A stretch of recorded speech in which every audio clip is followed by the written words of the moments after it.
problem for the Cowboys is it's Super Bowl or bust. I think it might be the worst trade in history. It's all about money, money, money, money. The NFL destroys the Premier League. I don't think that his own players want to play for him. Look at the body language of those guys when they come back into the huddle. The NFL is the greatest sports league in the world. They dominate everything. They're a steamroller. Have your field up to par and have the teams involved, whatever it takes.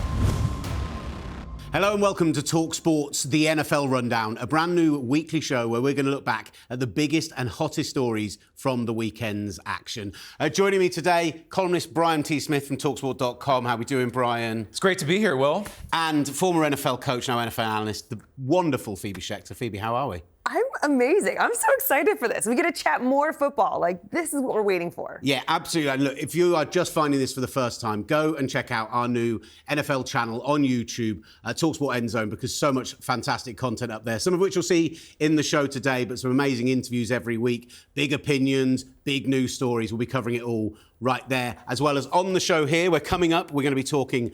We'll be talking the $500 million quarterback game. So Dak Prescott, Deshaun Watson, big stories there. We'll be giving our hot takes from Week 1, our overreactions to what we saw from Week 1. Of course, we're going to talk about Tyreek Hill and what happened on Sunday in Miami ahead of their game with the Jacksonville Jaguars. But we were recording this on Tuesday morning, so the natural place to start off with, guys, Monday Night Football. The San Francisco 49ers putting a dominant victory on the New York Jets, showing that for a lot of people, they were who we thought we were. Start with you, Brian. What did you make of Monday Night Football? And particularly from a Jets perspective, Aaron Rodgers was the story coming into this, right?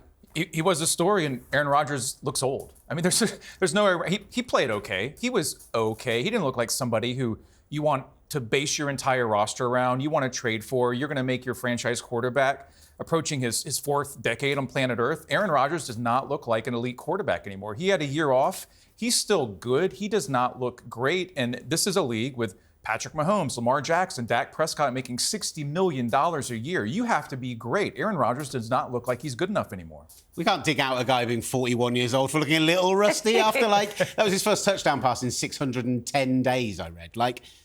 Surely there's room for improvement. Yeah, and I agree. I think he does look a little bit old. I think it's also the fact that he's had a year off. He looks like a guy who's also had a year off on top of that. But he has his moments where he comes to, it's almost like that muscle memory. I mean, first off, we saw that traditional kind of Green Bay style play where defense comes off sides. He throws the ball to Allen Lazard. I mean, that is expected from him. But really, that was only one of 2 touchdowns they had. The other one being Breece Hall. It really, for me, it was everything we kind of thought it'd be going into it.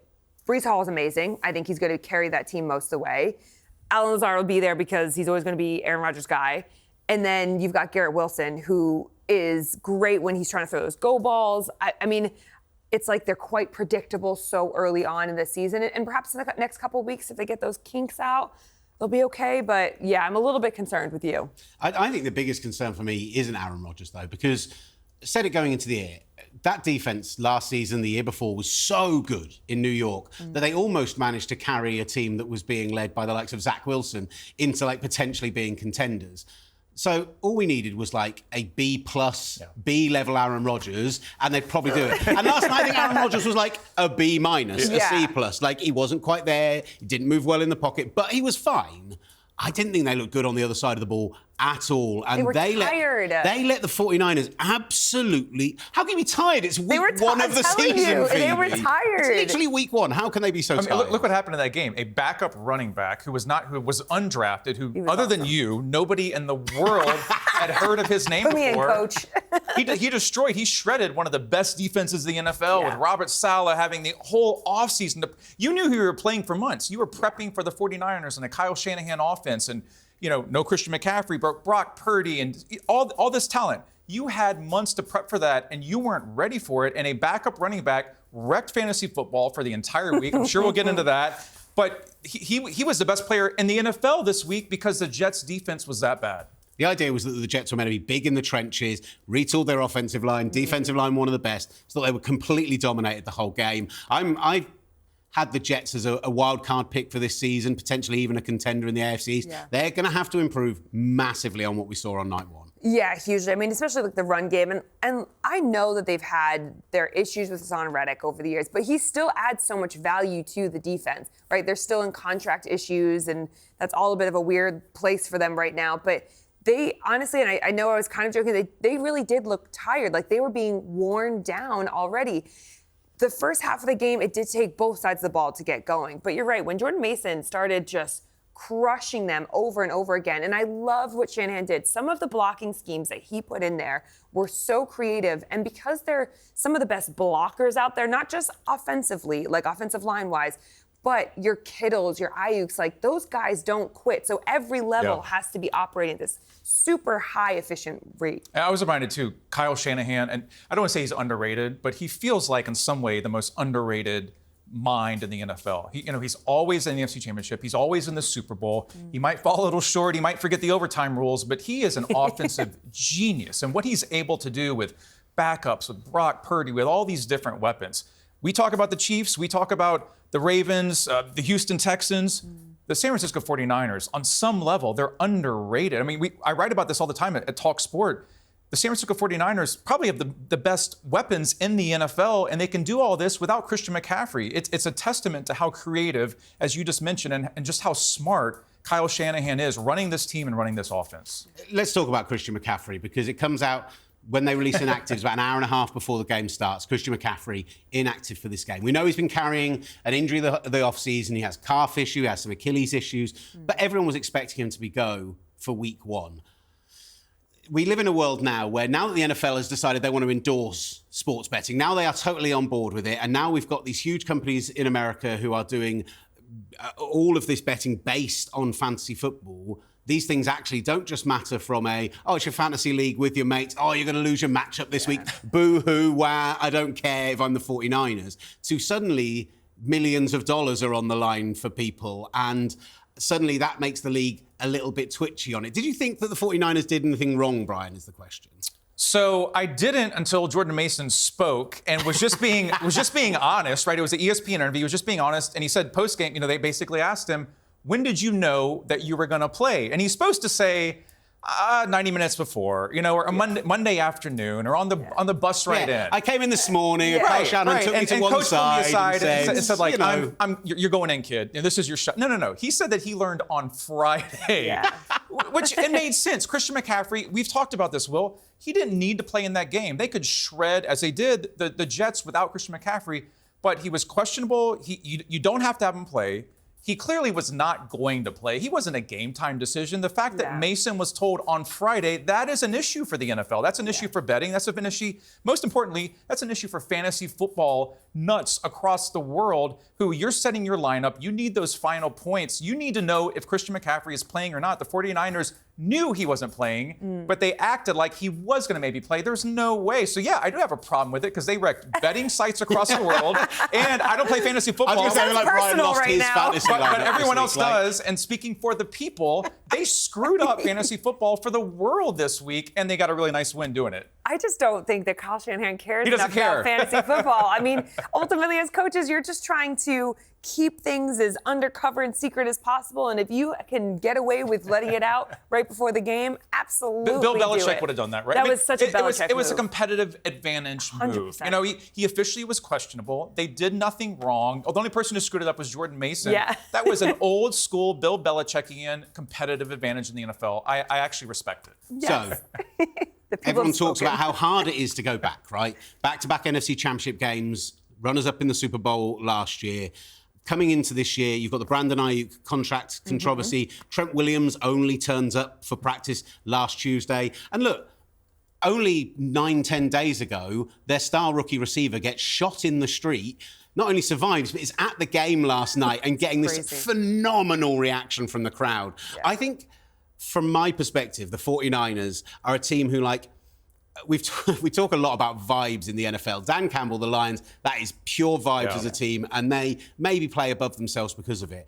I feel like there's just something special building around this 49ers team, which 2 weeks ago everyone wanted to write them off, and suddenly they put on a performance like this. For me, I thought they were the best team in football this week. I think that they were the most complete team in football this week, and I think, especially looking at week one, because how many times do we say week 1 through 3 or 4, you don't really know who you are. And what I think Shanahan is great at doing is having an understanding of who they are, especially because you've got a lot of the same guys back, but also how to build and improve and create a new storyline coming into the season. What's going to motivate them? So I'm always very impressed by him. My biggest question is still going to be, are they going to be able to, they played a lot of football over the past few years. Are they going to be able to push all the way, make it to that Super Bowl run? I don't know if they also have the depth defensively. I feel like they've lost a lot of that. And are they going to have the energy at the end of the season? And that was the thing last year, right? Because I love the skill talent on this team. Brock Purdy is good enough. He's not great, but he's good enough. Obviously, they could be in. You can make the Super Bowl with Brock Purdy. We learned that last year, and they should have won that game. But I completely agree with you. The question is, do they have the depth, and can they get through all 18 weeks and the playoffs? Because we saw that last year. They were rivaling the Chiefs all season as the best team in the NFL. They faded, and I never felt like they fully recovered, even going into the Super Bowl. And the biggest question is Christian McCaffrey. He doesn't play last night. Wrap him in bubble wrap. We've talked about that before. You have to have Christian McCaffrey fully primed and healthy for the playoffs, not week 1 against the New York Jets. Look, we are a show who are going to be doing big topics, big opinions, and maybe not getting too nerdy, but I'm just getting nerdy for a very Let's slight do it. Best player in this game for me was third-round rookie guard Dominic Poon. That's totally nerdy. That is totally nerdy. Yeah, right? Really nerdy. But the point is that they had some weaknesses on this team, and they showed up in the Super Bowl, and they've gone and they've addressed the interior of that offensive line. I think they've got better in pass rush. It's deeper, and they've less stars, but I think Leonard Floyd looked great last night. They've got more in rotation behind it. And the secondary looks like the best it's looked probably in the Shanahan era. I honestly, I'm going to say this now for everyone who is at home, right? All of your hipster picks you made this season, all of those Detroit Lions are going to go to the Super Bowl. Jordan Love and Green Bay are going to go to the Super Bowl this year. I am just unhitching the back. I am opening it up. And the bandwagon for the San Francisco 49ers, welcome back on board. You've got this 1 week. We'll let you back into the flock because the 49ers are going to the Super Bowl. I believe it. I truly believe it. Right. Should we move on? That's a great way to end. Perfect ending and a beginning. Yeah, exactly. When I'm in this seat, it means I get to decide. This is your show. We're just here to support you. Yeah. It's your Perfect. world. We can't talk about week 1 in the NFL without talking about the fact that, after 207 days away, all we want to talk about is the action in the trenches and the football on the field. But big incident in the build-up to the Dolphins-Jaguars game in Miami on Sunday night where Tyreek Hill is pulled over by local traffic police, eventually removed from his car, detained in handcuffs. In fact, I think we've got some footage we can show of the incident filmed by somebody locally.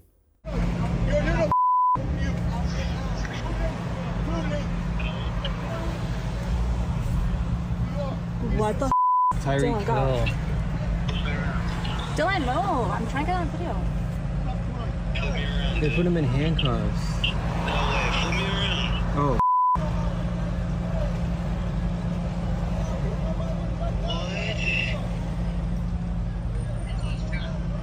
No, he's on his way to the game. Footage filmed by a local of Tyreek Hill's, detaining, not arrest, on Sunday night. And actually, Miami-Dade have released the body cam footage. We will get to that for you shortly. But Brian, when this initially happened and you first see this footage on Sunday night, the news breaks 2 hours before kickoff. What's your initial reaction to this whole thing?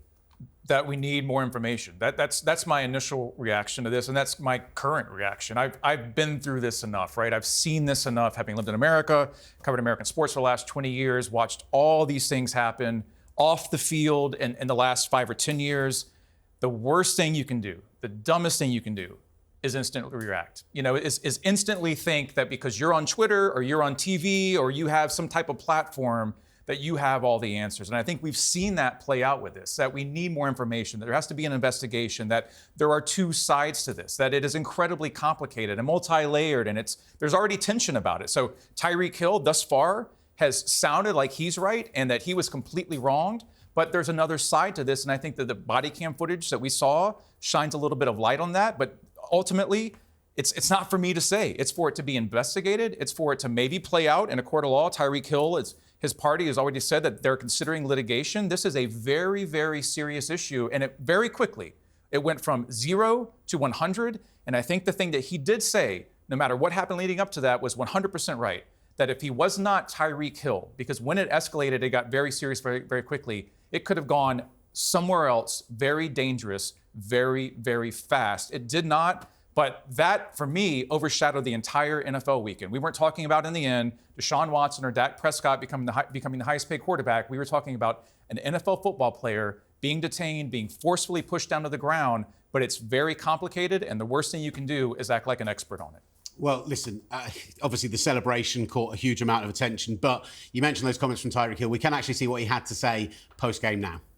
Tyreek, why do you believe the police put you in handcuffs? I have no idea, for real. No idea. No idea, man. It's crazy. No idea. It wasn't disrespectful, you know, because my mom didn't raise me that way. Didn't cuss. Didn't do none of that. So, like I said, I'm still trying to figure it out, man. And listen, as Tyreek Hill mentions there, Calais Campbell, defensive lineman, was also driving to the game, stopped, and we'll see the body cam footage in a moment. And I think the conversation for me with this, from a Tyreek Hill perspective, is this is a complicated individual. For me, he's the best receiver in football and has been for the last 10 years. He's the only receiver, I think, when he's in the opposition lineup, you have to adjust your entire defensive plan based on the fact that he's there, because what he does is so incredible and so special. But he's also an incredibly complicated individual. Convictions for assault and battery when he was a younger man in college, further accusations of assault and battery and child abuse at later points during that. So I have to say, when it's Tyreek Hill's name mentioned and I see he's been arrested, and I have to be honest with myself as someone who has never experienced, potentially, if this does turn out to be an incident of prejudice, has never had to experience anything like that, and we are three white people sat here having this conversation, we have to acknowledge that. But when it's Tyreek Hill's name associated to it, I did have an initial moment of, oh God, what's happened now? What's he done now? Is this going to absolutely derail the season?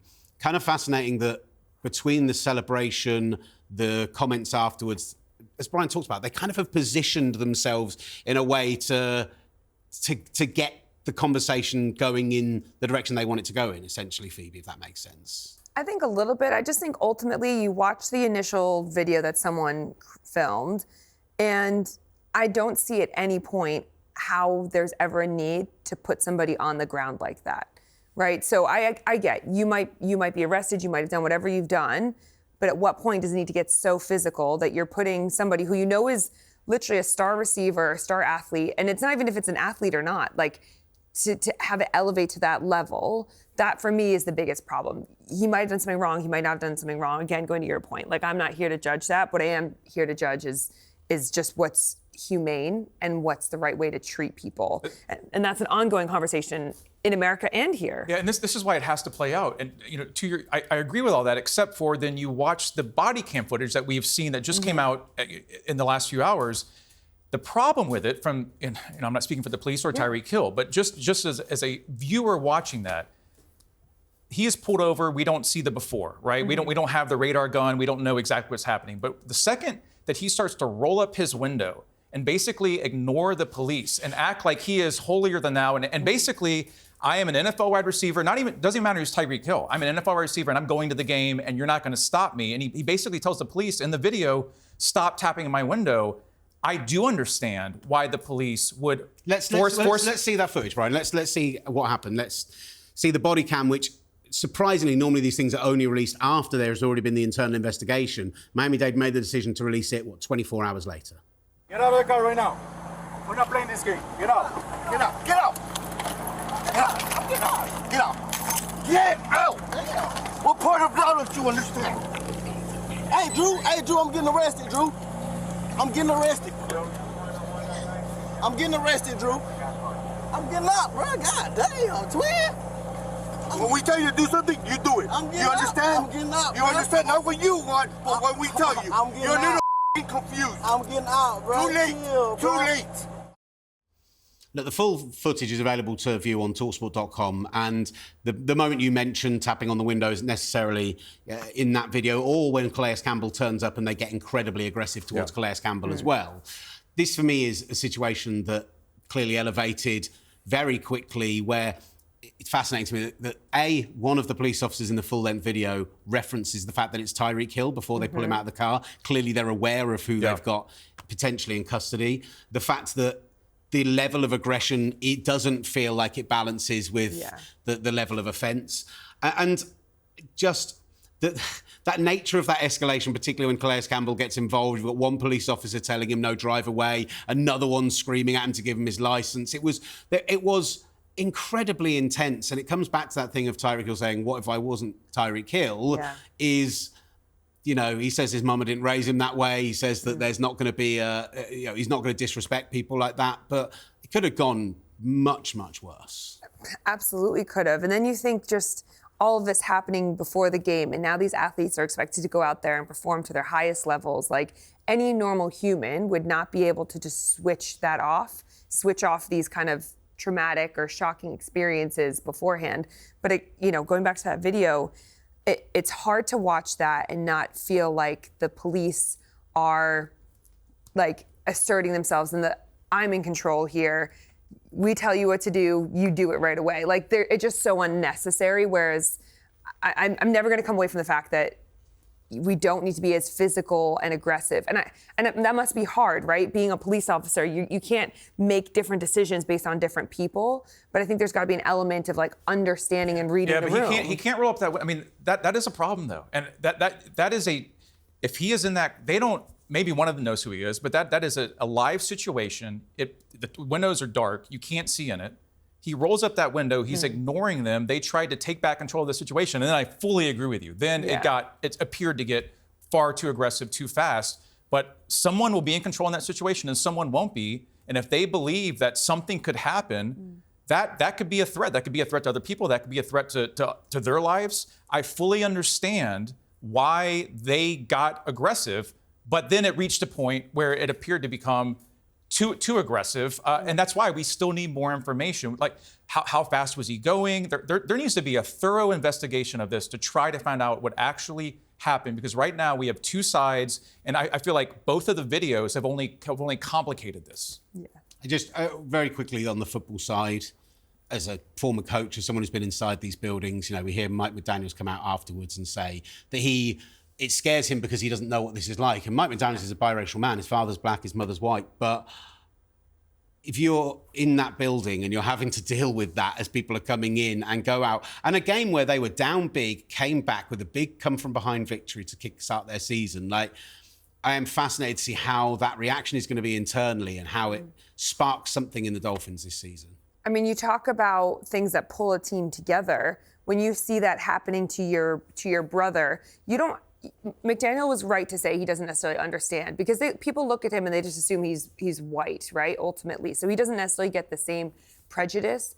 But I think you're able to at least empathize with people. And so when you can pull a bunch of people together and say, this is what we're doing it for, we're going to make a difference. And Tyreek said at one point about using this as a platform to educate around that. That's only going to pull people together. And that might just be enough to at least power them through this first half of the season. What that looks like in the second half is totally different. But I think it can only be something that brings people together and allows for education ultimately. And that's, I think, what most people need is education. Former NFL coach Phoebe Schecter, Brian T.Smith with us as we bring you talkSPORT End Zone. And let's move on now to the America's game, the 9:25 kickoff on Sunday night, the 4:25 Eastern, the $500 million quarterback game, where on one side, Deshaun Watson, plenty to talk about there with the Cleveland Browns. But let's start off with the Dallas Cowboys, 33-17 winners in this game. And just before kickoff, we get the announcement that Dak Prescott has become the first ever $60 million a year quarterback. A 4-year, $240 million extension, a $231 million of which is guaranteed, which from what I understand is essentially him saying, I want $1 million more than Deshaun Watson got in his deal. Like, pettiness that I can absolutely appreciate and love. The question mark is, Phoebe, is Dak Prescott worth that deal? I think he came out and showed that he was. And I also love that the Cowboys always know how to make it about them. Yeah. I mean, literally right before kickoff, I think all of us were like, we're changing the script of everything we're doing. It is all about Dak and the Cowboys. But he came out there and he was, again, so efficient. Last year, he was an MVP candidate in terms of his playing. Now, I think they still have a lot more to work on. I think they had some ups and downs, as most teams do. But his connection with CeeDee Lamb, I mean, that is unbelievable. And he can do a great job. He literally was, I just love the way that he operated throughout that game, picking apart that Browns defense throughout. Brian? Can I get on this? Yeah. Can I have a say? Yeah, I mean, it's a lot of money, but No, he is not worth. Like, are you kidding me? No, he is not worth it. But they had to pay him, and that is the Cowboys' fault. That is Jerry Jones's fault. They backed themselves so far into a corner. He had maximum leverage. They had no other. What are you gonna? You're gonna bring back Roger Staubach or something? No, they have no other option. They finally went after all the months of talking. They finally went all in. Jerry Jones talked about that for months, but they finally went all in, but they had no other choice. He is not worth it at all. He's 2-5 in the playoffs. You can say all these great things about the Cowboys, and he looked good, and he has a great connection with CeeDee Lamb until the playoffs, until it actually matters. Patrick Mahomes is worth it. Joe Burrow might be worth it. Trevor Lawrence isn't worth it, but you have to pay your guys. The problem for the Cowboys is it's Super Bowl or bust. And if they don't win a Super Bowl and you're paying Dak Prescott $60 million a year and he's 31 and he's injury prone and all these issues, no, he is not worth it right now. And the only way he is worth it is if he wins the Super Bowl, and they're not winning the Super Bowl. But they don't have enough people around them to win a Super Bowl. That's the problem, because they have to pay their stars this much money, and Jerry Jones screwed up their salary cap this bad. He wants to be the president, the general manager, the owner, run it all, but he doesn't really know what he's doing. He needs an expert running the cap, and to your point, they don't have enough talent around them to beat the 49ers, to beat the Chiefs. So, no, I don't believe in it at all. Listen, if I am a billionaire who owns a franchise worth $7.6 billion, I'm going to run it how I want as well, to be frank. Jerry Jones has done a dreadful job. I think we can all acknowledge that over the last 10 years. And they have had, 20 years really, they've had so many opportunities to build a great team. They have had quarterbacks. And I'm less of the belief Dak Prescott doesn't deserve it, because for me, yes, I think you always pay your guy. Quarterbacks are always going to reset the market. It's going to be astonishing when Brock Purdy gets $55 million a year next year for a guy who was drafted in the very last pick of the draft, right? That was always going to happen. I think Dak Prescott is one of the best processors in football. When you look at what he does before the ball is snapped, the way he can read a defense, I'm talking Peyton Manning levels of intelligence. He's a really good quarterback. But he's never been given the opportunity to He won the leverage battle, okay? He's a really, his numbers are incredible. He's a really good quarterback. He can win you 12 games or 13 games. Is he going to win the Super Bowl? No. But Jerry Jones puts this contract together where they essentially agree there's a no tag clause, so they can't put the franchise tag on him. There's a no trade clause, so they can't trade him unless he agrees to where he's going to be traded to. And so essentially, we were going to have a situation where for the first time from what I have my memory, 10 plus years, a truly elite quarterback was about to hit the proper open market. There's an argument, though, that on the other side of the ball, there's a guy who did something similar a few years ago. Was he truly elite? Was it truly the open market? I don't know. But essentially, the Houston Texans said, we're open for business for Deshaun Watson. The Cleveland Browns sold their collective soul. Sold their soul. To go and get a guy who had 24 different accusations, 24 different women accuse him of sexual assault.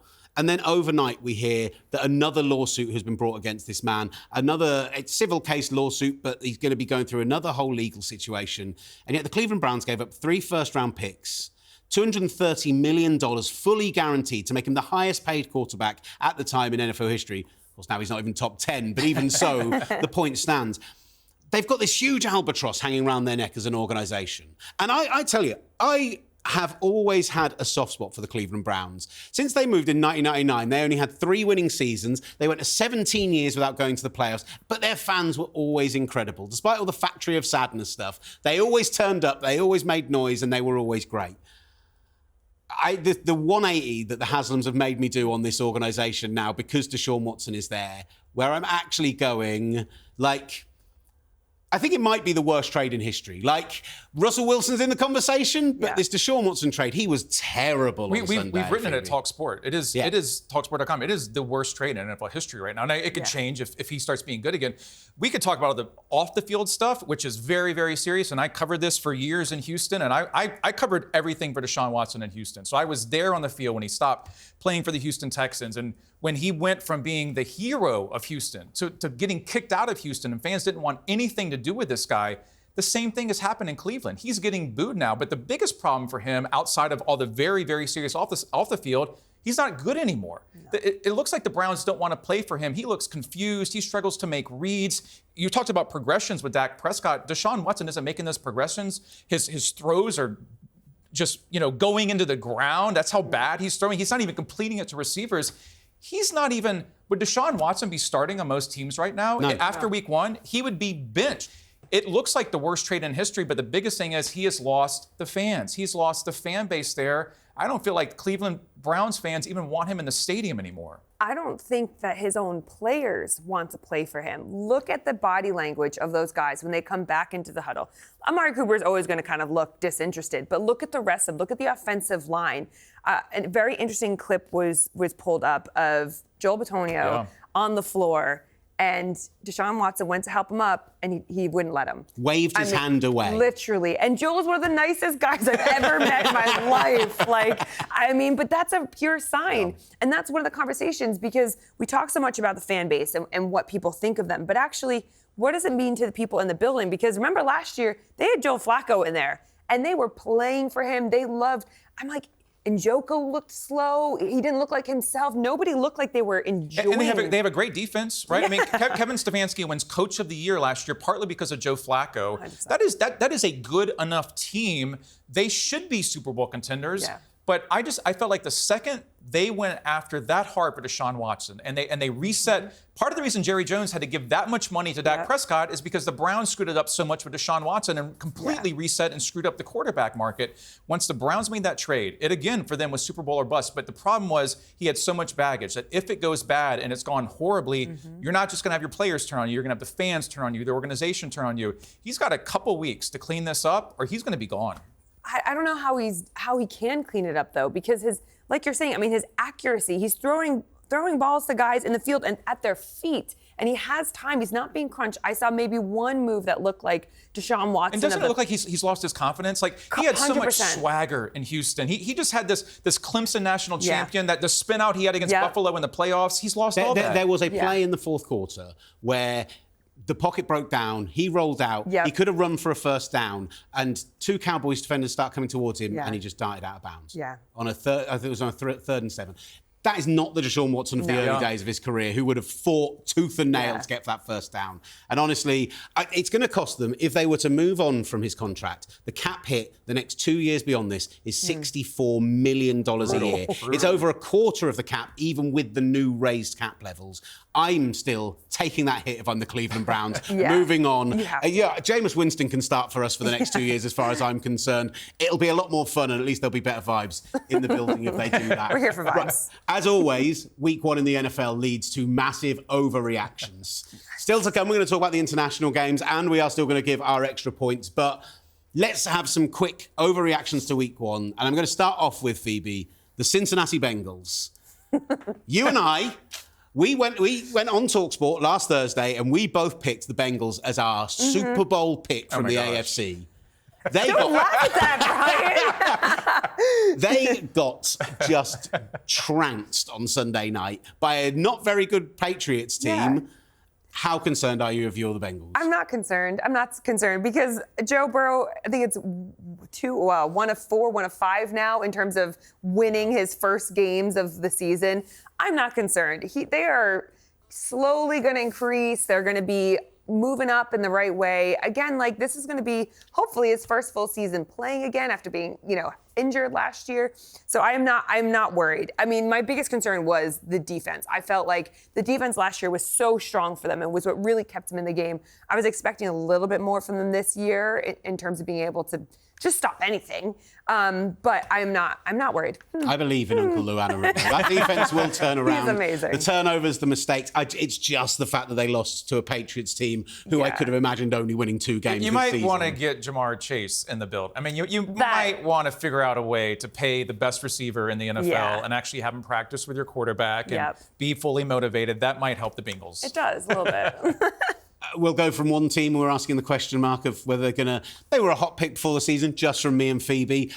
A hot pick for the NFC South, and for many people for turning it around. The Carolina Panthers? Where's this going? Who's the hot pick from the NFC South? The Atlanta Falcons, right? Great roster. New head coach coming in who people are very, very high on, and they go and get themselves Kirk Cousins at quarterback. Yes, 36, yes, coming off that injury, but a guy who you know can consistently be a top 12 to 14 quarterback with everything else you've got there, that should work. They then make the decision to draft a quarterback in the first round of the NFL draft, completely upsetting the entire hierarchy inside the building, not telling Kirk Cousins they're going to do it, bring Michael Penix in, upset everybody, and then they come out and put out an absolute stinker at home, week 1, in an 18-10 loss to the Pittsburgh Steelers. I guess the overreaction, Brian, is how quickly are we going to start talking about Penix starting for the Atlanta Falcons? Next week. 2 or 3 weeks. I mean, they created this in the offseason. You just set this up perfectly, Will. Cleveland Browns, absolute idiots to sell their soul to trade for Deshaun Watson. Atlanta Falcons look like they don't know what they're doing, trying to build a team where they went young, right, with the previous coach, with Arthur Smith. They had talent. They drafted pretty well. They invested in the team. You get Kirk Cousins, who's coming off a major injury with the Vikings, who had never done it before. I mean, 12 wins are nice, but they don't buy you anything in the NFL. Dak Prescott can win 12 games. It doesn't matter. But then you draft a quarterback who's got a great arm, who at some point is going to be an NFL starter. I talked to Dan Jeremiah during the offseason for NFL Network, and he was saying, look, you can look at all these guys, but the quarterback who might be the best talent long-term is Michael Penix. So what are you doing if you're the Falcons? And of course, Kirk Cousins didn't look good. He's old. He's not 100%. And so when do you move on from him? And they set this up every time he struggles. When's he going to get benched? When are we going to promote the rookie that we just drafted, who's going to eventually become our franchise quarterback? So I won't be shocked if he gets pulled after week 2 or week 3. There's nothing about that shocking to me. Look, Raheem Morris comes in, takes over as head coach from the Rams, brings Zach Robinson with him. They're looking to run that Sean McVay, Kyle Shanahan type system. They need a quarterback who can be on the move. We obviously know Kirk Cousins can run the Kyle Shanahan offense. He's done it before. But if he cannot move in the pocket anymore, if his Achilles is completely shot... Well, it was all shotgun, then, right? It was all whole game was shotgun. Yeah. They ran 0 play-action plays the entire game, despite having Bijan Robinson, one of the best running backs in football, in the backfield, right? So I would be massively concerned. I think Michael Penix, from my perspective, probably ends up starting games this season, which a lot of people talked about. Like, he's 24 years old. That's too old to be drafting him if you're not going to start him for 2 years. 26 isn't that old, guys. If he's starting in 2 years' time and he's a top 15 NFL quarterback, I think they're all right. Agreed. Phoebe, I'm going to ask you this final overreaction. Uh-oh. Because if I ask Brian, I know what the answer is. Oh, no. Are the Houston Texans the best team in football this year? Ooh, I mean, best team in football is a very strong opinion. But what I do like is I loved how they ran the ball. We expected them to come in and just be dicing up a defense through the air. They came in and ran more yards in one game than they averaged all of last season. So I think that's really promising. CJ Stroud is amazing. I think he's absolutely wonderful. I don't know if I can say they are the best team. So it's a no? It's a no. I'm sorry to heartbreak. If I had to say yes or Texas no. fans will not be happy with you right now. They are convinced they are now the best team in the NFL, which I love. The biggest thing is the turnaround. The fact that they have done this all in basically 1 year by hiring the right head coach in D'Amico Ryans, bringing him back, great for the city, great for the fan base, by getting lucky in the draft. They should have had the number 1 overall pick. Yeah. They would have taken Bryce Young. What a disaster that would have been. You have the CJ Stroud. It's all perfect. Nick Caserio has done an incredible job, and he inherited an absolute train wreck, disaster, garbage fire, and he's turned that entire organization around. So no, they're not the best team in the NFL, but it's Kansas City and Baltimore and the Houston Texans in the AFC right now. They've turned that all around in 1 year. That's one of the best stories in the NFL. So what we're saying is, in your Super Bowl contenders this week, it's going to go the 49ers and then those 3 teams from the AFC you mentioned in that order. Perfect. That's all I need to know. Let's move on to, obviously, as the token Brit here, I want to talk about the NFL International Series. Yeah. Friday night at the Arena Corinthians in Brazil, the Green Bay Packers go head-to-head with the Philadelphia Eagles. Fun game of football. Messy, sloppy, but high scoring. We saw, after just 6 points in the first quarter, suddenly 5 straight touchdowns on interchanging drives, big plays as well. Like, it was a really good, fun game of football. But Jordan Love gets injured right at the end of the game. Huge question marks being asked about the quality of the field. Huge question marks in the States being asked about whether they should be playing these games full stop. And I haven't seen that conversation for a very long time. I think, like, for the last 5 years or so, people have been very accepting. Suddenly you go there in week 1, people get their backs up. Suddenly you take a superstar quarterback and they get injured. Suddenly people are getting their backs up. That's a great point. On the topic of the field, our man Ollie Hunter was out in Brazil covering the game for us, did a sensational job. Some videos up right now on the talkSPORT End Zone YouTube channel. But he spoke with kicker Jake Elliott in Brazil. Let's hear what he had to say about the state of affairs. Yeah, it was just a little slick. I mean, there's a lot of change of direction, a lot of big guys out there, so the turf was getting torn up a little bit. Kind of had to be cautious about what spots you were using on certain kicks. I mean, it's a pretty high pressure thing. You're coming in with a lot of force to plant when you're kicking a field goal, so it's a little bit different than soccer. So it's a little bit of a struggle to find the footing, but I think a lot of guys made cleat changes and figured it out. Jake Elliott, not that negative. Certainly the fan response has been a lot more vehement, Phoebe. Yeah, I mean, and we have to remember, right, a lot of these fields that we're playing on internationally, like Jake Elliott said, they're meant for soccer, for football, right? So the ball's supposed to be sliding across the top of it, but there's got to be a way that we can find a better way of preparing the fields. And I know that the NFL have done so much to prep all these fields ultimately to make sure they're as high a standard for these NFL athletes. Like the conversation around turf and fields is not one that's lost on any athletic player or the NFL. We've got a cascade of internationality here, right? We start off with the token Brit, we move round to the person who straddles both lines, and we move to our full-blooded American I've been here for 15. Do you have a passport, Brian? Do you have a passport? How many do you have? I have a real visa, yes. Oh, yes. Okay. talkSPORT, we were out there in Brazil with Ollie Hunter. We went to Eagles training. We saw the response from the local media. Roger Goodell's out there doing press conferences and meeting with everyone. The fans outside are incredible. Every jersey represented. You know, there is some unbelievable reason to be excited about this. And talkSPORT are going to have exclusive commentary of all the remaining international series games this season. But as the full-blooded American that I'm selling you as here, how do you feel about these games? It feels like they're moving to a point where it's going to be every team playing internationally every season. How do you feel about that? I was saying on talkSPORT Radio a couple weeks ago that this is a fact. Roger Goodell has talked about this. It has not gotten enough coverage in the UK media, in the American media, in the international media. The NFL is going fully international. The goal is to have every team play an international game, and they will eventually add their 18th game, right? They have 17. 17's an odd number. It doesn't really make sense. They want 18. 18 will be the international game. That is the plan. That's where this is all going. I have no problem with it at all. I love it. I think the NFL is absolutely brilliant. It's all about one thing. It's all about money, money, money, money. The NFL destroys the Premier League. I had a fun conversation with Simon Jordan about this when it comes to money.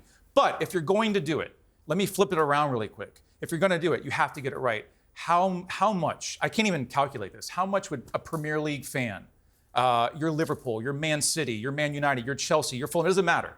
How much would your fan base, your supporters freak out if you went to an American stadium, played a real Premier League game, and then you have a Jordan Love type situation? You have a messy field. They would say, we're never going over there again. So I am all for the NFL expanding, but if you're going to expand, that field has to be 100% right, and they continue to have issues, and that's a problem. I'm going to come in on that because I have a huge issue with the reaction to the field. Is the responsibility of these two teams who are going and playing internationally, and we know how much they put into this, with the way they ship their own equipment, with the way they go out there and cover it, is the responsibility to make sure that they know where they're playing, what the surface is, and make sure they have suitable cleats. The biggest question mark for me, the two teams who are playing on Sunday night, the Philadelphia Eagles and the Green Bay Packers, right? On Friday night, sorry. In the NFL, there are 30 stadiums. 14 of them play on proper grass, and that's what most players want. 14 of them play on a fully synthetic surface, right? 2 stadiums play on a mixed synthetic grass surfaces. They are Lincoln Financial Field where the Eagles play, and they are Lambeau Field where the Packers play. These are literally the 2 best teams who could have gone and played on that surface and known what it was like. I think it's an excuse. I think that they should have been better prepared. But that field was messy though, right? It was messy, but let's not forget the Arizona Super Bowl. Do you remember that? I mean, they weren't able to keep their feet. The Eagles versus Chiefs. I mean, I remember watching Kelsey just trying to break down and not able, sliding around then. So it's not just a conversation about international. It's a conversation around fields all the time. But I remember the Bills complaining last year at Tottenham. There were a couple players who were complaining after the game and saying the field was absolutely horrible. But then you also had other players, kind of to Will's overall point, saying the field was fine. I know the NFL puts a lot of work into, and Tottenham's an amazing stadium for multi-use for Premier League and NFL games. In the end, you have to have the field right, though. And yeah, it's partly on the teams, but you cannot have the NFL have this much success but then have the visual of you're playing on sloppy fields because it creates the narrative, it creates the perception that you're going international, but you're not fully ready. The NFL is the greatest sports league in the world.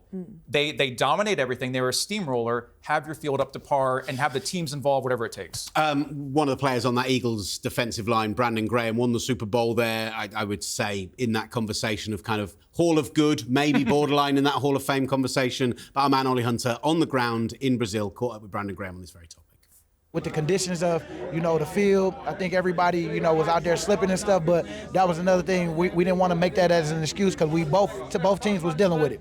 And so I think we did a good job of canceling that noise of what could have crept in. And, you start feeling sorry for yourself and stuff like that, especially when you make excuses for when people miss something. It's like, if this field, it's like, no, I don't want to hear that. It's more about, let's just go make the play because they got to deal with it too. And I think we handled it the right way. Well said, Brandon Graham. And just to be clear, the full video is available on the talkSPORT YouTube. I don't want to give it away, but the guy with the towel in the background never does take it off. You do never see a fully naked man in the background. I know that's what everyone in the comments is going to be wanting to know. They are very careful about those things, although it does show the amazing level of access that we get with the NFL. There he is again.